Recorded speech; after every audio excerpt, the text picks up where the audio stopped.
Recibimos en el programa a Julio Villamil, especialista en temas inmobiliarios. El tema de la vivienda, por supuesto que es una de las preocupaciones fundamentales, centrales hoy de los uruguayos.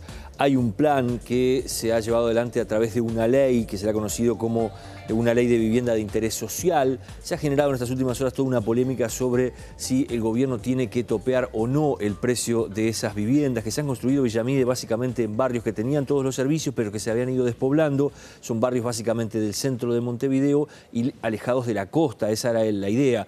Hoy lo conversábamos fuera de cámaras. La respuesta fue muy interesante, muy importante en cuanto a proyectos presentados. Se habla de 9.621 proyectos presentados.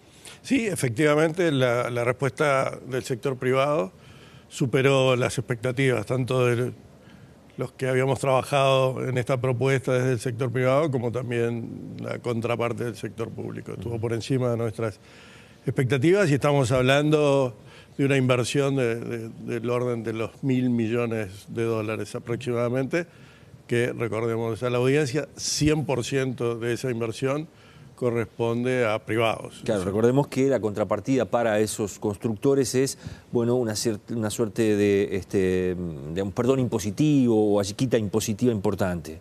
Sin la cual no estaban construyendo los privados en esas zonas, ni de Montevideo, ni tampoco en el interior. Es decir, ese segmento que antes atendía el sector público, básicamente a través del banco hipotecario, no lo estaba atendiendo a nadie desde el principio de este siglo, por lo menos desde la crisis de 2012. ¿Se le fue la mano a las empresas constructoras a la hora de poner precio a esos apartamentos en esos edificios? Nosotros, cuando presentamos la propuesta, hicimos varias advertencias a los técnicos y a los jerarcas con los que estábamos trabajando y con los que trabajamos durante más de un año en la elaboración de la ley y en la reglamentación, etc. Una de las cosas que le dijimos es: no esperen que los promotores salgan a atender a los segmentos de más bajos ingresos. Es decir, van a intentar atender del público objetivo a la demanda más solvente dentro de ese público. Esa es la primera lógica, porque también lo hacen cuando atienden otros segmentos del mercado, como los segmentos de clase alta. Esa es la primera cosa. Y la segunda cosa es, en tanto no haya una cantidad importante, y nos estamos apuntando a un público que hace 10 años no recibe construcción de vivienda, porque desde la crisis del banco hipotecario, desde la virtual quiebra, no hubo construcciones para ese segmento, y las alternativas fueron a los de menores ingresos, se fueron a asentamientos, y los de más ingresos presionaron sobre el mercado de alquileres, haciéndolo subir por encima de nadie. No esperen que los precios no sean altos. Van a empezar a bajar en la medida que haya competencia, como es siempre, ¿no? A partir de julio comenzarían a salir los primeros edificios, empezarían a habilitar los primeros edificios, con este régimen, ¿no? Con esta nueva ley. Con el anterior, con la vigencia de sin tope de precio.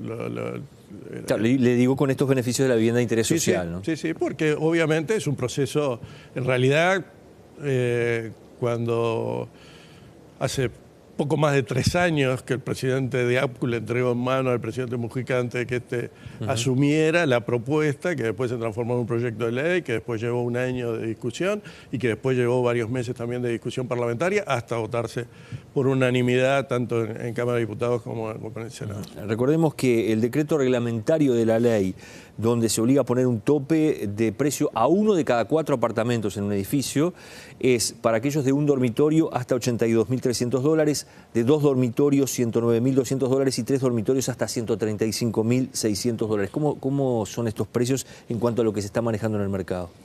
Sí, creo que los valores son un poquito más altos, pero el tema es más bien filosófico.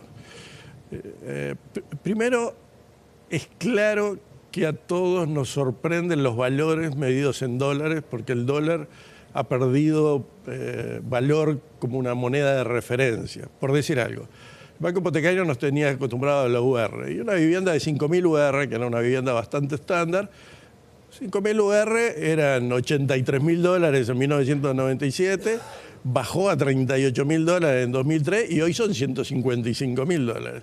Entonces, cuando uno dice $150.000 es un disparate, pero bueno, $155.000 equivalen en ingresos de los trabajadores uruguayos a $38.000 de 10 años atrás.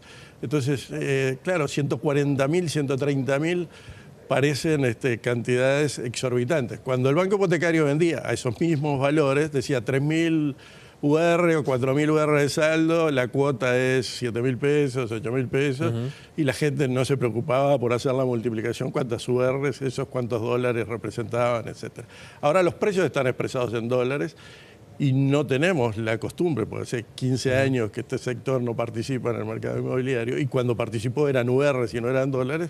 Estos valores parecen exorbitantes. Ahora, lo importante es que cualquiera de esos precios, financiado en un 80-90% a 20-25 años con un 6% de interés, ni siquiera con subsidio a la tasa, arrojan cuotas iguales o inferiores a un alquiler hoy en la misma zona. Y yo creo que eso es, en definitiva, lo que importa. Es decir, que la población tenga la posibilidad de optar, es decir, bueno, alquilo, pero tengo también la posibilidad de comprar a una cifra que aparentemente es enorme, pero si la cuota que estoy pagando es igual al alquiler que estoy pagando, bueno, en definitiva eso es lo que termina importando. Y acá tenemos, básicamente, desde el punto de vista del sector, primero un problema de costos. Es decir, si algo que salía 38 hace 10 años hoy sale 155, significa que hemos tenido esa inflación interna en dólares. Las gremiales empresariales del sector han dicho básicamente los terrenos de esas zonas que fueron habilitadas a través de esta ley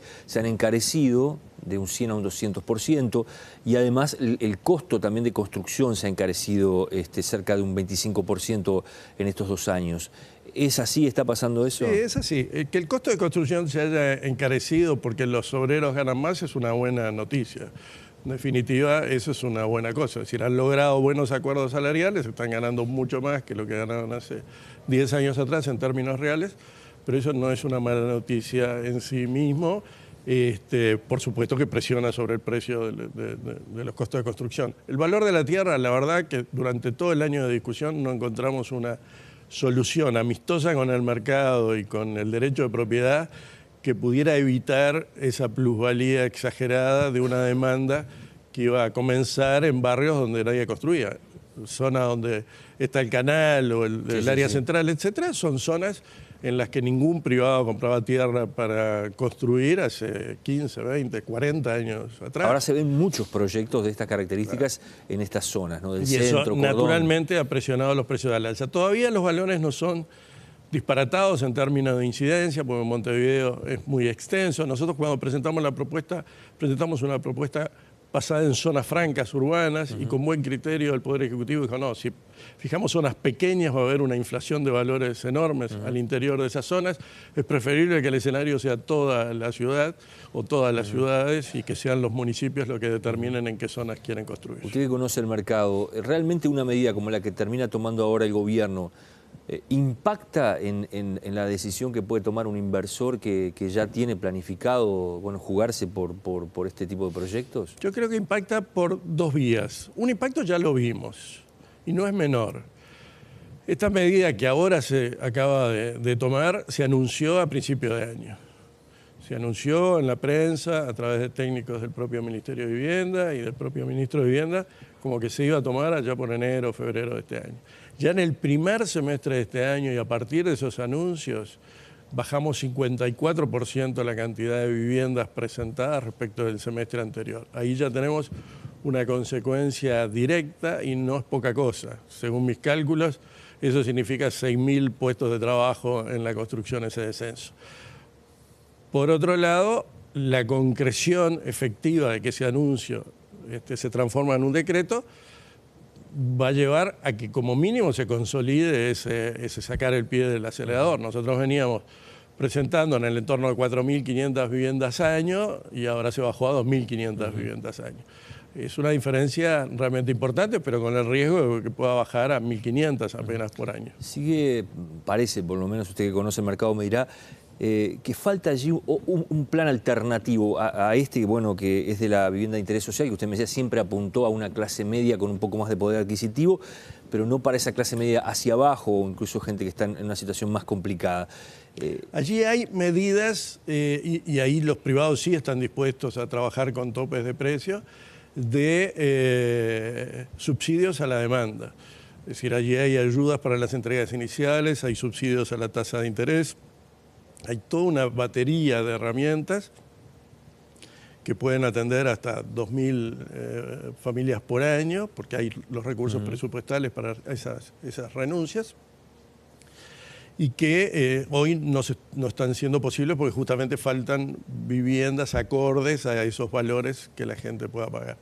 Pero creo que lo que estaba viendo en el sector privado es que las empresas constructoras, acostumbradas a trabajar para una licitación pública del Ministerio de Vivienda, etcétera, y no sabían si después se repetía o no, invertían muy poco en nuevas tecnologías, hacían escasísimos acuerdos con empresas del exterior, etcétera. Hoy con una perspectiva de reglas de juego claras, de una hoja de ruta bastante definida y una perspectiva de decir necesitamos construir como mínimo 400.000 viviendas en los próximos 20 años formales, las empresas se estaban animando a hacer acuerdos, joint venture, traer nuevas tecnologías, etcétera, todo lo que iba a redundar en producción a menores precios. Yo no creo que eso se corte, lo que sí creo es que el interés de los inversores por participar va a ser menor. Lo hemos visto en el primer semestre y me temo que va a ser la realidad de aquí en más, porque es una modificación demasiado importante, aunque es casi irrelevante desde el punto de vista de lo que pretende lograr. Es decir, el daño que genera, los efectos, los daños colaterales, 6.000 puestos de trabajo perdidos, son demasiados para bajar un 10% el precio para el 25%. Yo hubiera preferido dejar que siguieran las empresas con el acelerador a fondo y que ese 10% bajara no en el 25%, sino en el 100%, producto de la propia competencia entre las empresas y definir por precios aquellos que llegan. Pero bueno, el gobierno optó por ese camino, a nuestro juicio equivocado, se lo hicimos ver en reiteradas reuniones que tuvimos con los técnicos. Y ahora solo resta esperar las consecuencias de la medida, ¿no? Le agradezco mucho que nos haya acompañado, que haya venido. Gracias por la invitación. Vamos cerrando el programa por aquí, nos reencontramos la semana que viene en Poder Pensar, los esperamos.